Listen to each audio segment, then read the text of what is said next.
ମୋ ଭୁଲ ତତେ ଦେଖାଗଲା, ହେଲେ ମୋ ଭଲ ପାଇବା ନୁହେଁ। ବୁଝିଗଲି। ତତେ ତ ବାହାନା ଦରକାର ଥିଲା ମୋ ଠାରୁ ଅଲଗା ହେବା ପାଇଁ। ଆକାଶରେ ଅନେକ ତାରା ଥାଏ, ହେଲେ ଆଲୋକ ଗୋଟିଏ ଜହ୍ନଠାରୁ ଆସିଥାଏ। ଠିକ୍ ସେମିତି ଜୀବନରେ ସଚ୍ଚା ଭଲ ପାଇବା କେବଳ ଜଣଙ୍କ ସହ ହୋଇଥାଏ, ହଜାରେ ଜଣଙ୍କ ସହ ନୁହେଁ। କ୍ଷମା କରିଦେବୁ ମୋତେ। ମୁଁ ତୁମ ଜୀବନରେ ଭୁଲରେ ଚାଲି ଆସିଥିଲି।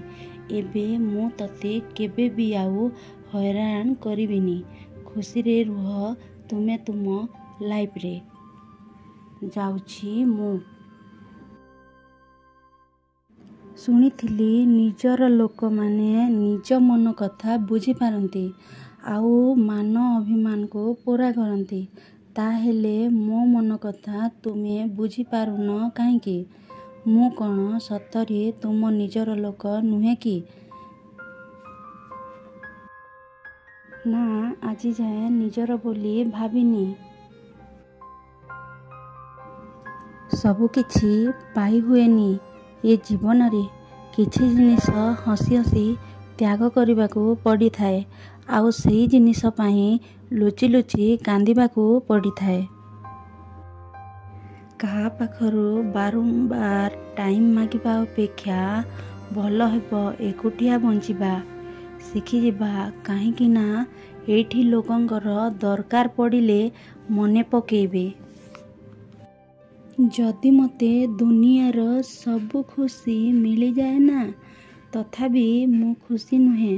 କାହିଁକି ନା ମୋ ଖୁସି କେବଳ ତୋ ପାଖରେ ଅଛି।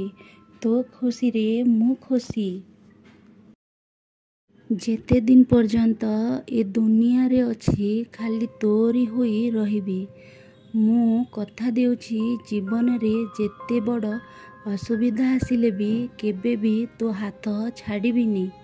ଏଇଠି ସମସ୍ତେ ସ୍ୱାର୍ଥପର, ବିଶ୍ୱାସ କାହାରିକୁ ନାହିଁ। ଅନେକ ଭିଡ଼ରୁ ତତେ ମୁଁ ଖୋଜି ପାଇଛି। ମୁଁ ମୋର ଆଶା ଭରସା ଆଉ ବିଶ୍ୱାସ ତତେ ମୋ ରାଣ। ମୋ ବିଶ୍ୱାସରେ ବିଷ ଦେବୁନି। ସମ୍ପର୍କ ସେହି ଆତ୍ମା ସହିତ ଯୋଡ଼ି ହୋଇଥାଏ ଯାହାର ପୂର୍ବ ଜନ୍ମରୁ ଆମ ସହିତ କିଛି ସମ୍ପର୍କ ଥାଏ। ନହେଲେ ଏହି ଦୁନିଆରେ ଭିଡ଼ରେ କିଏ କାହାକୁ ଜାଣିଛି? ଜୀବନରେ କିଛି କଷ୍ଟ ଏମିତି ଥାଏ କାହାକୁ କହି ହୁଏନି କି ସହି ହୁଏନି। ଆଉ ଜୀବନରେ ଏମିତି ଜଣେ ଆସେ ଯାହାକୁ ଭୁଲି ହୁଏନି କି ନିଜର କରି ହୁଏନି। କାହାକୁ ଡରାଅ ନାହିଁ, ସାହସ ଦିଅ। ଅପମାନିତ କର ନାହିଁ, ଶିକ୍ଷା ଦିଅ। ଅଭିମାନ କରନି, ସହିଯାଅ। ଗାଳି କରନି, ବୁଝେଇ ଦିଅ। ଏହା ହେଉଛି ଗୋଟିଏ ସୁନ୍ଦର ସ୍ୱଭାବର ଲକ୍ଷଣ। ପ୍ରେମ ଯେତେବେଳେ ନୂଆ ନୂଆ ହୋଇଥାଏ, କିଛି ମଣିଷ କହନ୍ତି ତୁମ ପାଇଁ ଜୀବନ ଦେଇଦେବି।